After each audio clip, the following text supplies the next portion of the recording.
One shipping box lifted off a ship every 90 seconds. No crowd of dockworkers. No shouting. Just steel arms moving in the dark. Here is exactly how a modern megaport does it. About 90% of everything the world trades moves by sea, and almost all of it rides inside these steel boxes. So the bottleneck was never the ocean crossing. The real delay was the hours a box sat waiting for a person to lift it on or off. Automation goes straight after that dead time, and one boring invention made it possible. Start with the box itself. Every shipping container is built to one standard size. The industry measures capacity in 20-foot equivalent units, the TEU, which is just one 20-foot box. Every box has the same 4 corner castings. These are hardened steel fittings a machine can grab in exactly the same spot every time. A device called a spreader drops onto those corners, and its pins rotate a quarter turn to lock. Same grab, same twist, every single box. Think about what that means. Before the standard box, cargo was barrels and crates and sacks. Each was a custom puzzle that a gang of longshoremen had to load by hand. You cannot automate a puzzle that changes every time, but a box that is always the same size, with grab points always in the same place. That is a repeatable task. And repeatable tasks are exactly what machines do best. The steel box turned loading from a human craft into a machine routine. So the container is the real foundation here. But a standard box just sits there until something strong enough comes to lift it. What actually plucks it off the ship?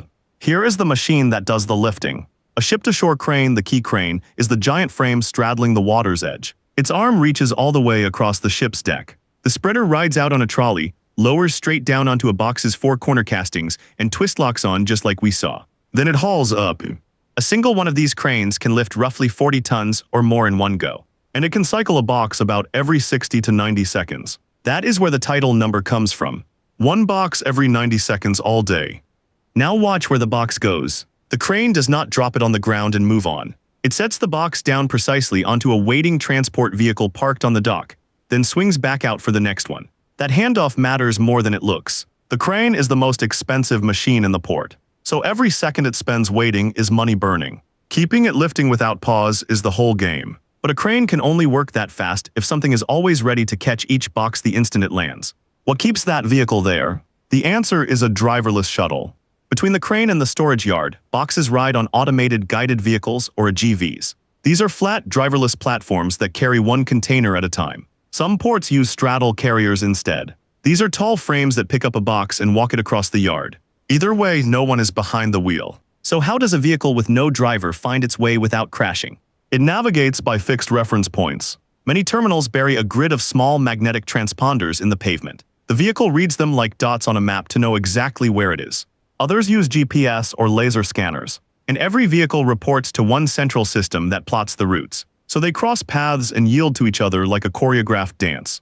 This horizontal shuttling is the quiet hero of the whole port. Remember, the crane must never wait. The moment it lowers a box, a loaded GV pulls away and an empty one slides into place. The box keeps moving toward the yard while the crane immediately grabs the next one. But once a box reaches the yard, where exactly does it go? Now the box needs a parking spot. In the storage yard, automated stacking cranes, or a SCS, run on rails over long, dense rows of containers and stack them several boxes high. Packing them tight is the point. Land at a port is scarce and expensive, so going vertical stores far more cargo in the same footprint. But dense stacking creates a trap. If you bury a box that leaves tomorrow under 5 that leave next month, you have to dig it out later. And every dig wastes crane time. So the system thinks ahead about each box's exit date. A container leaving soon gets placed on top, easy to grab. One staying for weeks goes deep in the pile. It is sorting the yard by when each box will leave, not just where there is space. And here is the part that makes it work. Every box's exact position, which row, which stack, which height, is recorded the instant it lands. Nothing is ever lost in the pile and no one walks the rows searching. The crane always knows precisely where any container sits. But knowing where every box is only helps if something decides what to do with all of them in the right order. What is running the whole show? Here is the brain behind all of it. Overseeing every crane and every vehicle is one piece of software. It is the Terminal Operating System, or TOS. It is mission control. It knows each container by a unique ID. Every box has its own code, like a tracking number on a parcel. When a truck books a pickup, the driver gets an appointment for a specific time slot. The system takes that appointment and works backward. Before the truck even arrives, it sequences the moves so the right box is already climbing to the top of its stack ready. The moment the truck rolls into the landside interchange, the fenced lane where trucks and the yard meet, the stacking crane pulls that exact container and lowers it onto the trailer. No searching, no waiting, no guesswork. That closes the journey the title promised. Ship to Tragu. The box came off the vessel, rode a driverless shuttle, got stacked by exit date, and now leaves on a truck bound for a warehouse near you. And the machines never argued about who goes next, because the brain sequenced every move in advance. So each machine is impressive alone. But the thing that turns 4 separate machines into one box every 90 seconds is how they are wired together. Here is the whole machine clicking together. Chain those 4 pieces. The key crane pulling boxes off the ship, the driverless AGV shuttling them inland, the stacking crane sorting the yard, and the TOS brain sequencing every move. And you get one container every 90 seconds around the clock, in whether that would send a human crew home. So where did the people go? They did not vanish. They moved off the dock and into remote control rooms, watching banks of screens, stepping in only when something goes wrong. A jammed lock, an odd box, a stalled vehicle. Fewer hands, higher stakes on each one. But notice the real breakthrough. It was not any single robot. Cranes and driverless vehicles are hard, but the thing that made all of it possible was the boring standard box. The one shape that turned chaotic cargo into a task a machine could repeat forever. Standardize the object and you can automate everything that touches it.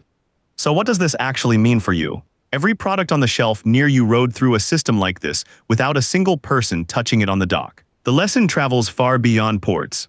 When you standardize the object, make every unit the same shape with the same grab points, you convert messy human labor into something a machine can do at scale. It is why the humble container, not the fancy robot, reshaped global trade.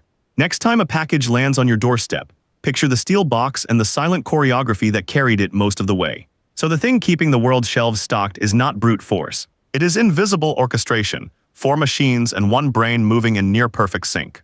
If you want to see the other half of this story, watch how that ship crossed the ocean in the first place. How a single vessel carries 20,000 of these boxes without capsizing. That is the video I would watch next.